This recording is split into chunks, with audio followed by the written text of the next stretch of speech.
Hi, I'm Alden Windrow, and today I'll be talking about the book Oh Brother by John Niven, which is the first in a three-part series of books I'll be discussing centered around the theme of despair in literature. I discovered John Niven by picking up his book The Second Coming, which is a very, very funny book.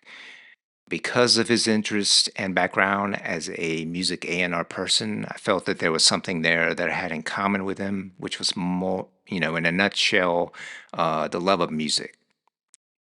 And I'll just say up front, if you don't know what this book is about, there will be spoilers. However, that being said, it's not like you're going to find out at the end of the book what happens with his younger brother Gary. You find out immediately what happens with Gary as the book opens. Basically, he becomes a drug dealer, goes to prison, tries to make a living as a carpenter, but isn't very successful, and eventually hangs himself at the age of 42, which eventually leads to his death in the hospital. When I heard about Oh Brother and what it was about, I had to read it because I'd been working on a similarly themed novel about a young man who struggles with depression and suicidal ideation throughout his adulthood, and also just happens to be a musician.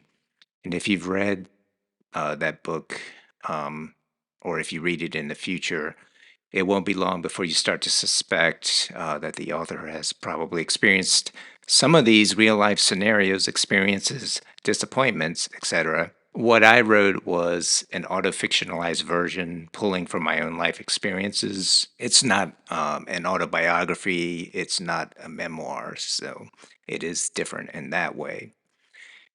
What John Niven has written is a non fictional memoir, and it's a straightforward account of the spiraling down of the life of his brother Gary, also known as Shades. Because this is straight telling and not fiction, I do have to be a little bit more careful and not just see Gary as a character in a fictional tale. Some of the other books in this series are more fiction based, whereas this one is a little bit different because of its being a memoir. And this is a real story. Gary was a very real human being with very real problems. Niven does a fine job of interweaving his own past, growing up with Gary, with the actual time of the events that took place in the hospital when Gary died. So we keep going back into the past, watching both John and Gary growing up as kids into high school, interspersed with scenes from Gary's last days in the hospital, which was in 2010.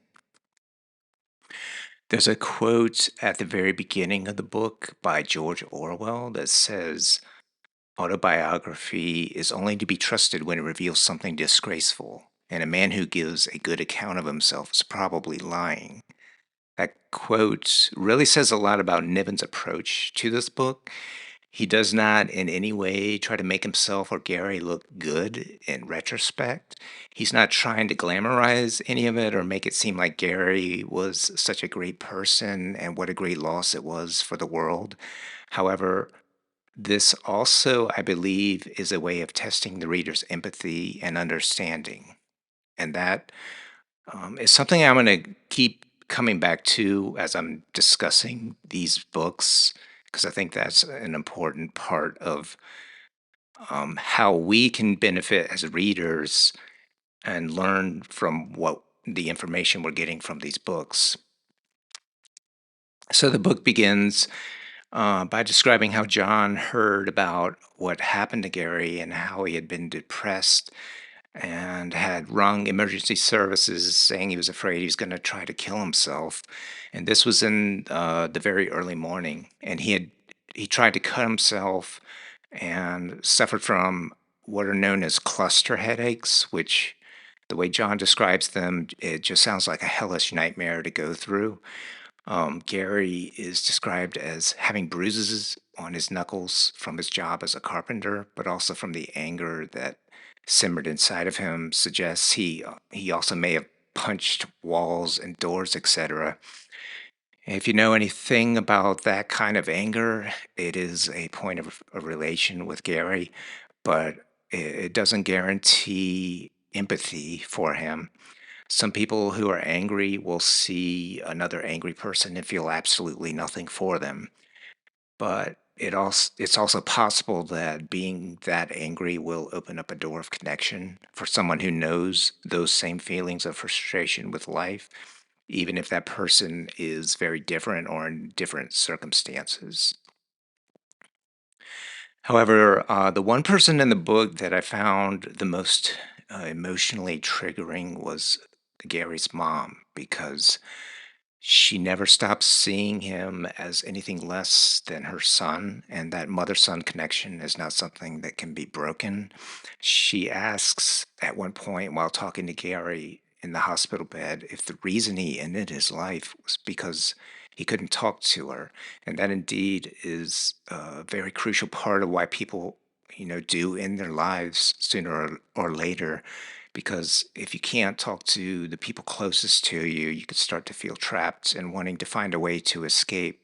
And I would say, if you're looking for an indication of suicidal ideation, one of the signs is that that person no longer wants to talk to or confide in people they used to confide in, or people they no longer trust.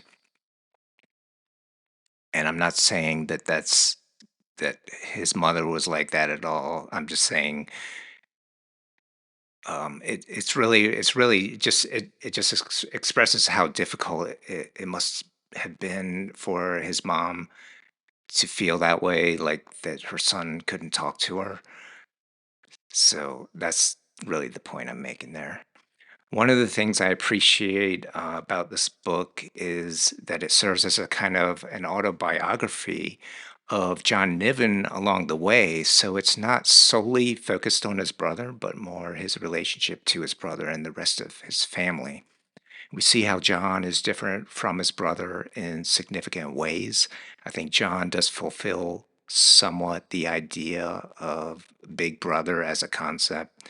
I myself am the youngest sibling in my family and probably can relate somewhat more to Gary as the younger sibling, although Gary interestingly falls in the middle between John and his younger sister, Linda. So traditionally, the middle child is often the most forgotten about, and Gary fits the molds of somewhat trying to overcome what psychologists refer to as middle child syndrome. He maintains a fiercely independent attitude throughout the book, all the way to the end of his life. And Gary very much shows signs of making up for being in this position by being the daring one, the kid who throws his friend's shoes into the middle of the lake. And then you see John being kind of big brother, the responsible one, going out and retrieving those shoes because somebody has to set the example of maturity and be a model of good behavior in these kinds of instances. So I found quite a bit to relate to as far as John's interest in an introduction to music. His parents didn't seem too invested in music, but John discovers it in a new way, especially when he visits his friend Craig's house, who has his room plastered in posters of musical artists and has an extensive record collection. John admits prior to meeting Greg that he had not bought one record for himself. And Craig introduces John to this whole world of underground music that has a great impact on John. And he becomes so invested in music that he eventually learns how to play guitar, starts his own band, holding a riotous neighborhood concert in his garage while his parents are away. I love the connection he finds with the music of The Clash. It reminds me of when I first started my own collection of tapes, and I had the Police's Synchronicity and the Clash's Combat Rock. I didn't have many tapes starting out, so I played those to death. So that's something I miss about listening habits from the past. I received those albums as birthday gifts, and otherwise I had to pay for any records or tapes to listen to them, and it wasn't cheap. But what I used to do was go to a record store called Music Man, and they would let you return a tape if you didn't like it. So I would listen to a cassette for a week and then return it for another cassette the next week and just continue on like that unless I really liked a tape and wanted to keep it. But that was kind of the system for a while that me and some of my friends used to obtain new music we couldn't otherwise afford.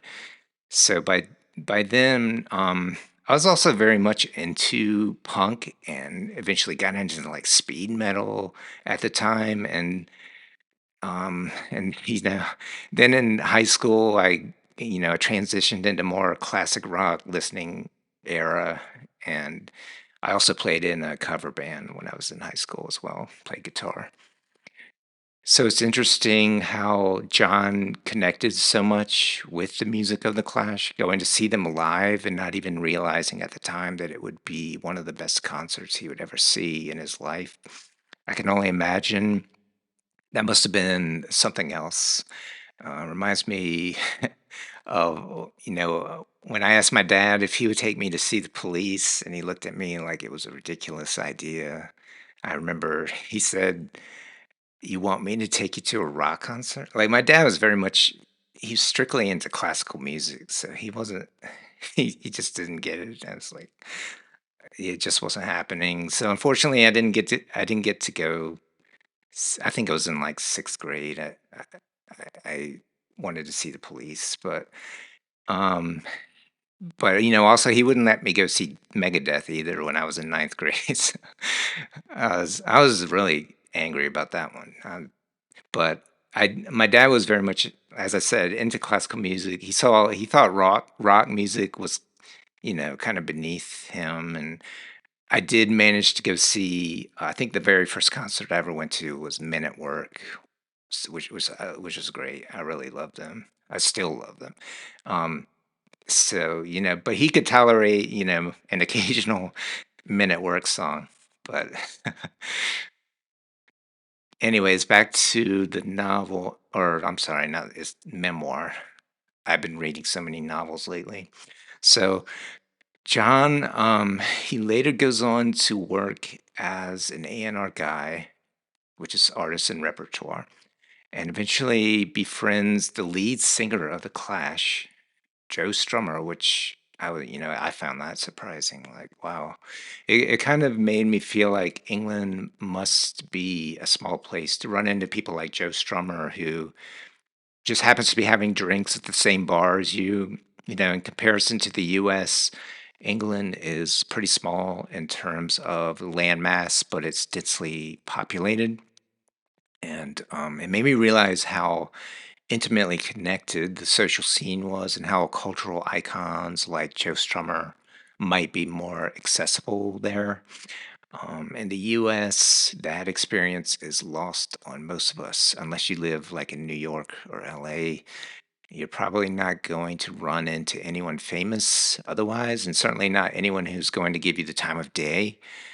From what little I've heard, Joe Strummer seemed like he was an approachable kind of person, and it's interesting that John presents his career as an A&R person as not really very successful, but since he did have some experience writing and he graduated from the university with an English degree, like myself, later in life he is able to turn to novel writing where he does find success. And this is also in contrast to Gary, who never seems to learn any real useful skill sets that would lead to a satisfying career.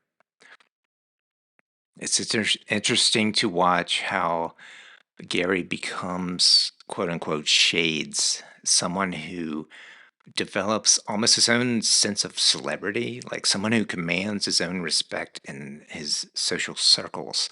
And there's this description of the time when Shades, who actually has a job working on the shop floor at, I think it's Fullerton Fabrications, he's making fun of John's shirt, who looks to Shades like he's trying to imitate Morrissey. So he snatches the shirt off the ironing board, you know. Are you bent, John? He asks, getting. This is quoting from the book. Are getting right in my face, asking it with maximum urgency, as though his very life depends upon my answer. I snatch the shirt back and go to bat him around the head, to swat him away like a fly, as I've done countless times since childhood. And he grabs my hand before it reaches him and quickly twists it around my back, his grip amazingly strong, his reflexes fast, as he drives my arm painfully up towards my shoulder blades. His face comes close to mine, grinning, leering, and then he shoves me away, patting my cheek playfully. "See you later, wee Sax."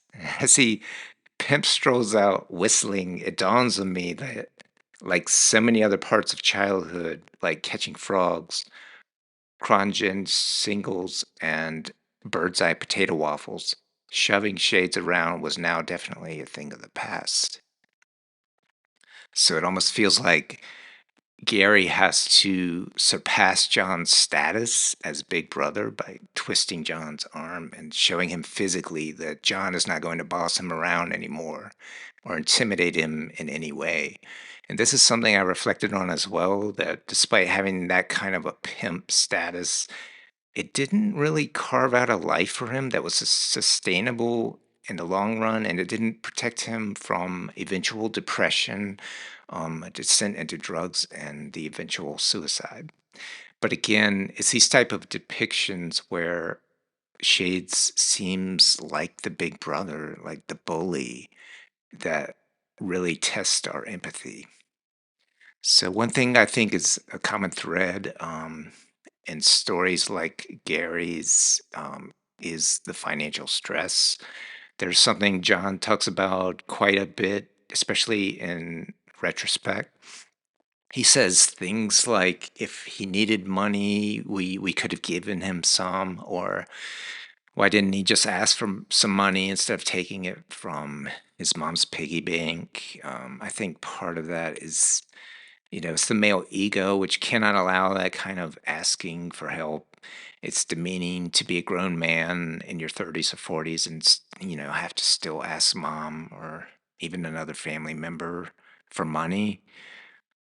Um, Besides the drugs and the financial crisis, Gary suffers from the phenomenon of chronic cluster headaches, and this is the manifestation of something physical, pushing him to the limits of what he can take. And almost ironically, John refers to these as suicide headaches. John himself had suffered from these, but not in the habitual, reoccurring way that Gary seems to. And this is probably the one aspect of Gary that can elicit much of my empathy. Regardless of how irresponsible Gary may seem, no one can really be said to deserve that kind of pain on a daily basis for simply not living one's best life, which, by the way, is a phrase I've come to despise. Um, Maybe Gary doesn't live his quote unquote best life, but it doesn't mean he doesn't do his best considering the circumstances. It's a hard thing to reconcile, but it's true that some people just aren't going to thrive where the right opportunity and the right kind of guidance are also not present.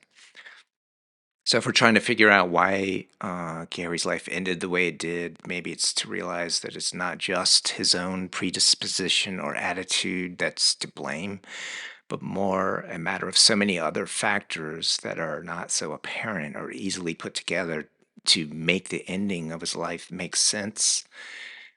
In the end, we see Gary trying to get help.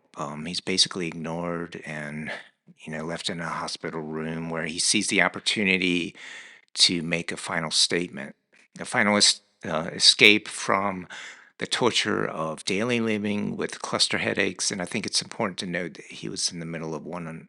He was in the middle of one of these headaches when he asked for oxygen. And there's another thread that I think is common amongst people with suicidal ideation.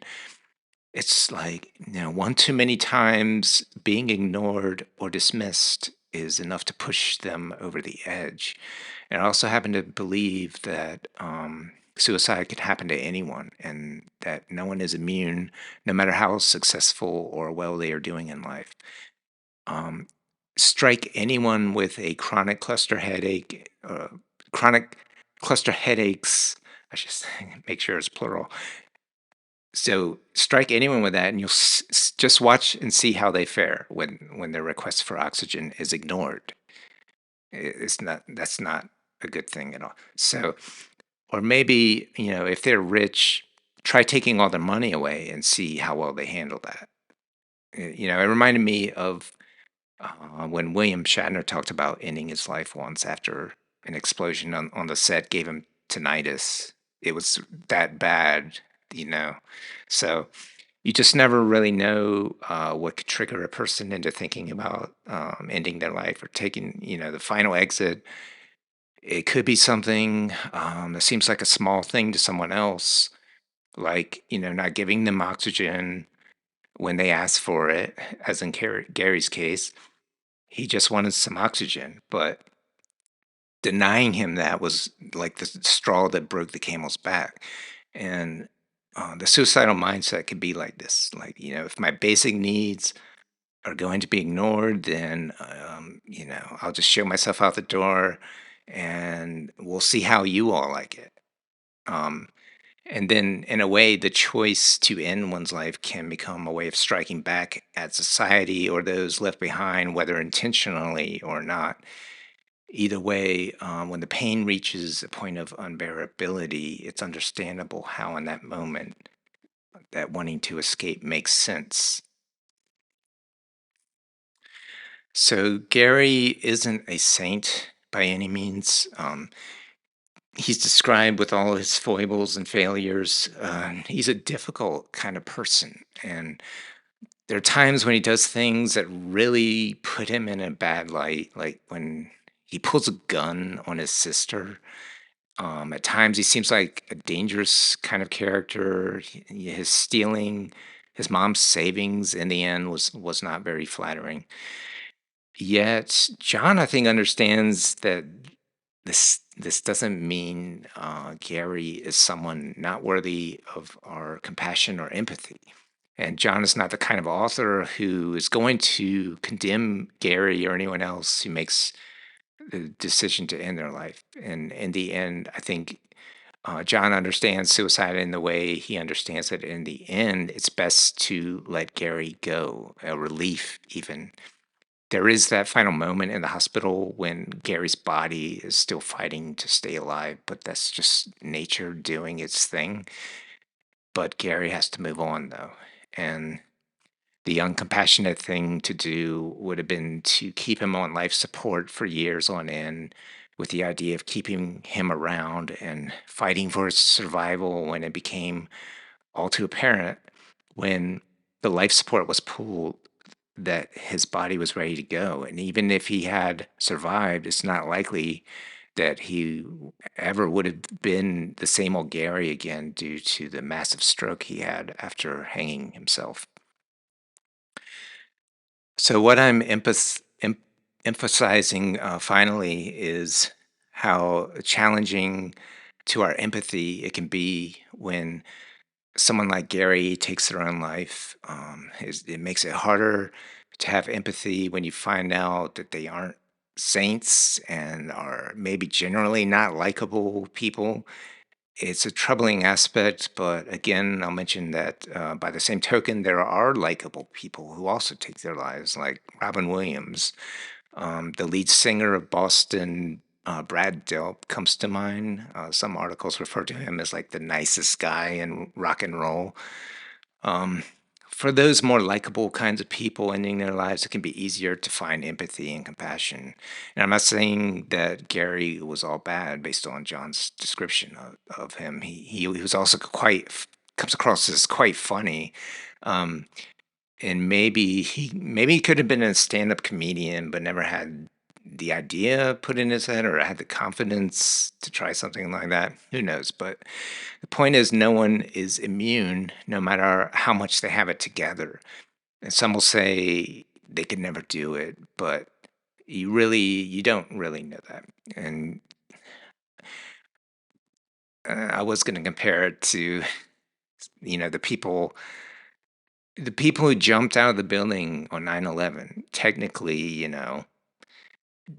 did they, Did they commit suicide? Did they really have a choice? The choices they had were either burn to death or jump, and I can totally understand why they jumped, and I don't blame them for, and being put in that situation. So, and there's a quote by David Foster Wallace that kind of comments on this, where he says, "The so-called grief that exists for most of us on this planet is a very particular kind of grief, that of an event that could have been prevented, something that could have been done to stop it before it happened. And suicide, to my mind, is a very private, personal, even solitary thing, something a person does to the self alone. And there's no one left to try to intervene.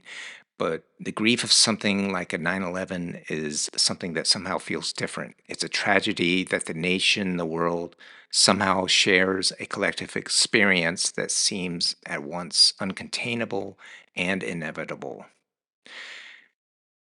I'll just conclude by saying how important it is to understand the context of a person's situation, try to understand that there's always a complex series of causes and conditions that lead to a person taking their lives. And rather than judging the totality of that person based on that final act, we should try to see the total person, the total lifespan of that person, and remember their good qualities also. So I think I'll end it here. I know I haven't hit on every single aspect of what's important in John Niven's book. Like John says, the act of suicide can lead to just endless questions for those left behind, which I really didn't get into that too much. I didn't focus as much on the aftermath in this video, but you can read the book if you haven't already to find out more about that. And I'll just throw it back to you. Have you read Oh Brother? And were you able to find empathy for someone like Gary despite all of his imperfections? What can we as a society do to better support people like Gary? And if you have any other thoughts or insights, leave a comment below. Speaking of books with despairing characters in them, my first literary autofiction novel is out on April 29th, entitled The Canceled Life of Sandra Walbach. The link to the ebook is below, and the paperback version will be out later in May. And I'll also leave a link to John Niven's book below as well. Thanks, and I'll talk to you next time.